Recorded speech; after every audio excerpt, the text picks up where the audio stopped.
It had to. He had thought long and hard about possible changes and modified the plan accordingly. And though he was well aware that no matter how foolproof a scheme, something always happened to make it unravel, a blind courage propelled him on. Saroja clutched his shoulder and continued to shuffle ahead, making sure her legs didn't get in the way of his. Smiling faintly, she wondered if he would have taken her smile to mean, "I have no one besides you. I have come placing all my trust in you." Perhaps he did. He somehow already understood all her movements, like someone who had known her intimately for a long time.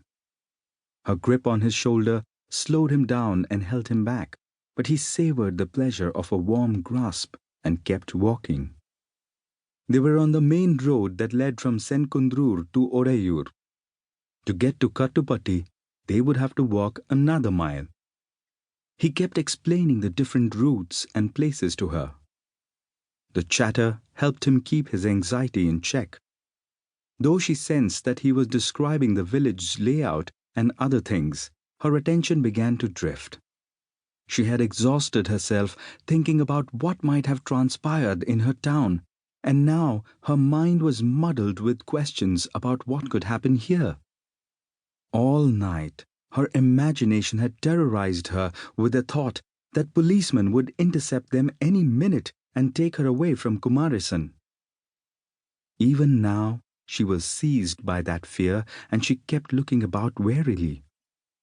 When nothing of that sort happened during their journey, she wondered if her kin had considered it good riddance and poured water over their heads as a mark of disowning her forever. Perhaps they were relieved and happy that she had not taken anything with her, that she had walked out in just the sari she was wearing. Was that all there was to it? Was that all there was to everything? Had all these years of familial bonding meant nothing? Why hadn't they come looking for her? Despite her fears of being separated from Kumaresan, she would have been somewhat comforted if someone had come after them, even if it was the police. Now all she had was the emptiness of knowing no one was looking for her. After all this, could she ever go back there? And would anyone embrace her and welcome her back if she did? They would just say, "You left. You should have stayed away." But if she did choose to go back home after all this, she would feel less fearful if she went with Kumaresan. In any case, he wouldn't let her go alone. He had already said enough to dispel her fear and boost her confidence.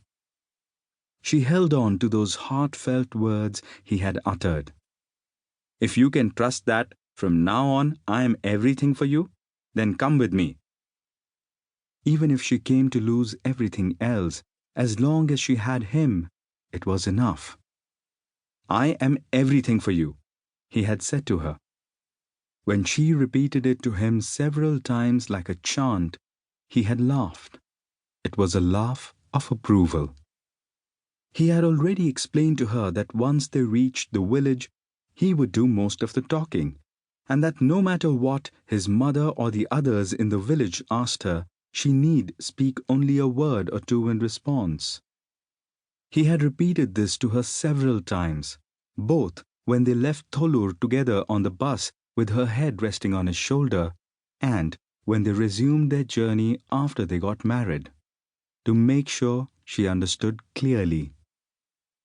"Whatever I say, Amma will listen," he reassured her many times in many different ways. "She will worry about what others might say, but it will be all right soon. Don't be afraid." Saroja nodded like an obedient child, hanging on to his every word. Although it was uncharacteristic of her garrulous nature not to talk, she realized how important it was to act according to his wishes while in the village. Later, when things had settled and she learned everything about the situation and the people, she could probably chatter as much as she wanted to. But until then, she had best follow his instructions.